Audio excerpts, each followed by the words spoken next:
जय श्री गणेश भगवान की जय। जय श्री भोले शंकर भगवान की जय। आंवला नवमी या अक्षय नवमी। मान्यता है कि इस दिन ही द्वापर युग का आरंभ हुआ था और इस दिन से ही भगवान कृष्ण ने अपनी बाल लीलाओं को त्याग कर मथुरा चले गए थे। आंवला भगवान विष्णु को अत्यंत प्रिय फल है और आंवले के वृक्ष में सभी देवी देवता निवास भी करते हैं, इसलिए इस वृक्ष की पूजा अर्चना की जाती है।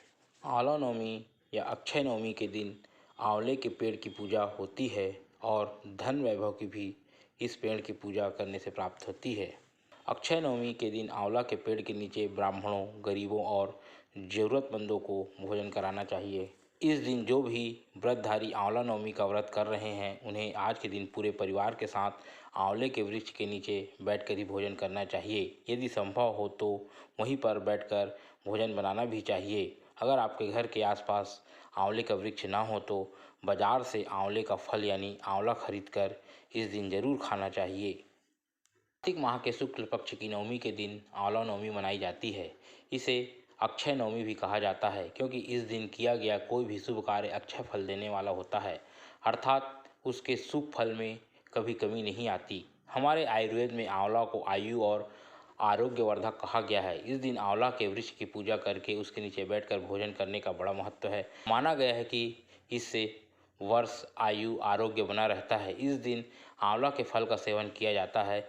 आइए जानते हैं आंवला नवमी से जुड़ी बातें, इसका महत्व और इस दिन किए जाने वाले उपायों के बारे में। आंवला नवमी का महत्व इसी बात से समझा जा सकता है क्योंकि इस दिन द्वापर युग का प्रारंभ हुआ था जिसमें स्वयं भगवान श्री कृष्ण ने जन्म लिया था। आंवला नवमी के दिन ही भगवान श्री कृष्ण ने वृंदावन गोकुल की गलियां छोड़कर मथुरा प्रस्थान किया था। संतान और पारिवारिक सुखों की प्राप्ति के लिए यह व्रत रखा जाता है। उन्होंने अपनी बाल लीलाओं को त्याग करके कर्तव्य के पथ पर पहला कदम रखा था। इसी दिन से वृंदावन की परिक्रमा भी प्रारंभ होती है। आंवला नवमी का व्रत संतान और पारिवारिक सुखों की प्राप्ति के लिए किया जाता है। यह व्रत पति पत्नी साथ में रखे तो उन्हें इसका दोगुना फल प्राप्त होता है। आंवला नवमी के दिन स्नान आदि करके किसी आंवला वृक्ष के समीप जाएं, उसके आसपास साफ सफाई करके आंवला वृक्ष की जड़ में शुद्ध जल अर्पित करें, फिर उसकी जड़ में कच्चा दूध डालें। पूजन सामग्रियों से वृक्ष की पूजा करें और उसके तने पर कच्चा सूत या मौली 8 परिक्रमा करते हुए लपेटें। कुछ जगह 108 परिक्रमा भी की जाती है। इसके बाद परिवार के सुख समृद्धि की कामना करके वृक्ष के नीचे ही बैठकर परिवार एवं मित्रों सहित भोजन किया जाता है। आंवला नवमी और शंकराचार्य की कथा। एक कथा के अनुसार एक बार जगत गुरु आदि शंकराचार्य भिक्षा मांगने एक कुटिया के सामने रुके। वहाँ एक बूढ़ी औरत रहती थी जो अत्यंत गरीब और दयनीय स्थिति में थी। शंकराचार्य की आवाज़ सुनकर वह बूढ़ी औरत बाहर आई। उसके हाथ में एक सूखा आंवला था। वह बोली, महात्मन, मेरे पास इस सूखे आंवले के सिवाय कुछ नहीं है जो आपको भिक्षा में दे सकूं। शंकराचार्य को उसकी स्थिति पर दया आ गई और उन्होंने उसी समय उसकी मदद करने का प्रण लिया। उन्होंने अपनी आंखें बंद की और मंत्र रूपी 22 श्लोक बोले। ये 22 श्लोक कनकधारा स्त्रोत के श्लोक थे। इससे प्रसन्न होकर माँ लक्ष्मी ने दिव्य दर्शन दिए और कहा कि शंकराचार्य, इस औरत ने अपने पूर्व जन्म में कोई भी वस्तु दान नहीं की। यह अत्यंत कंजूस थी और मजबूरीवश कभी किसी को दान देना ही पड़ जाए तो वह बुरे मन से दान देती थी, इसलिए इस जन्म में इसकी यह हालत हुई है। यह अपने कर्मों का फल भोग रही है, इसलिए मैं इसकी कोई सहायता नहीं कर सकती। शंकराचार्य ने देवी लक्ष्मी की बात सुनकर कहा, हे महालक्ष्मी, इसने पूर्व जन्म में अवश्य दान धर्म नहीं किया, लेकिन इस जन्म में इसने पूर्ण श्रद्धा से मुझे यह सूखा आंवला भेंट किया है। इसके घर में कुछ नहीं होते हुए भी इसने यह मुझे सौंप दिया। इस समय इसके पास यही सबसे बड़ी पूंजी है। क्या इतना भेंट करना पर्याप्त नहीं है? शंकराचार्य की इस बात से देवी लक्ष्मी प्रसन्न हुई और उसी समय उन्होंने गरीब महिला की कुटिया में स्वर्ण के आंवलों की वर्षा कर दी। आंवला नवमी की कहानी व्रत के समय कही और सुनी जाती है। यहाँ पढ़े, सुने और सुनाए आंवला नवमी की यह विशेष कथा। एक राजा था। उसका प्रण था कि वह रोज 1.25 मन आंवले दान करके ही खाना खाता था। इससे उसका नाम आमल्या राजा पड़ गया। एक दिन उसके बेटे बहू ने सोचा कि राजा इतने सारे आंवले रोजाना दान करते हैं, इस प्रकार तो एक दिन सारा खजाना खाली हो जाएगा। इसलिए बेटे ने राजा से कहा कि उसे इस तरह का दान करना बंद कर देना चाहिए।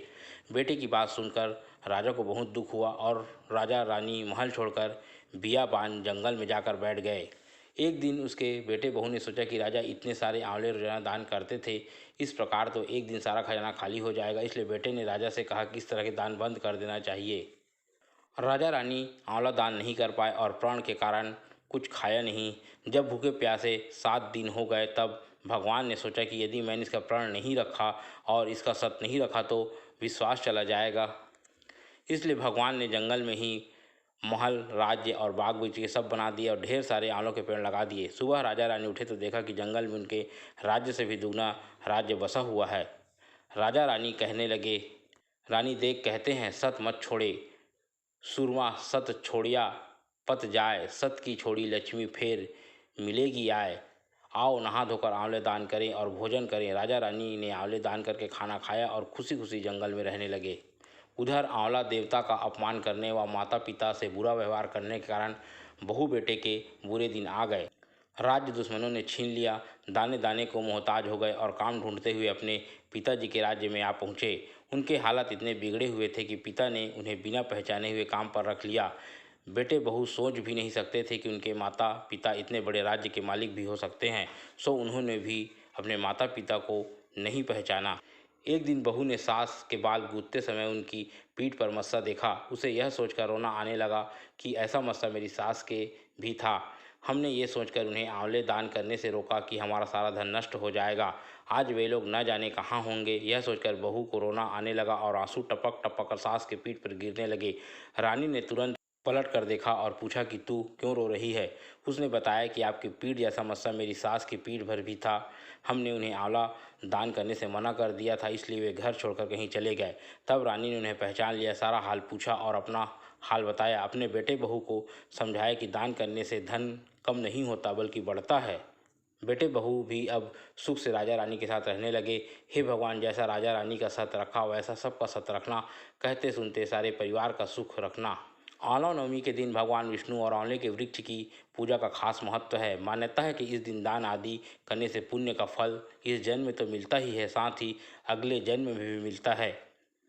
धर्मशास्त्रों में बताया गया है कि इस दिन आंवला के वृक्ष की पूजा करने से व्यक्ति के सभी पापों का नाश होता है।